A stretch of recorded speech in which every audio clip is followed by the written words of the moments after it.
Welcome back.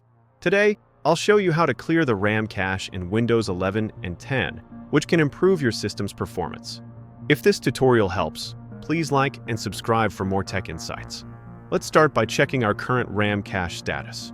Click the search icon and type Task Manager to open it.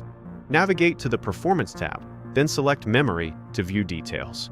Here, you'll see the cached memory, for example, 16.4 gigabytes, indicating temporarily stored data. Now that we've identified it, let's clear it efficiently. Open any browser and search for RAMMap to find the utility.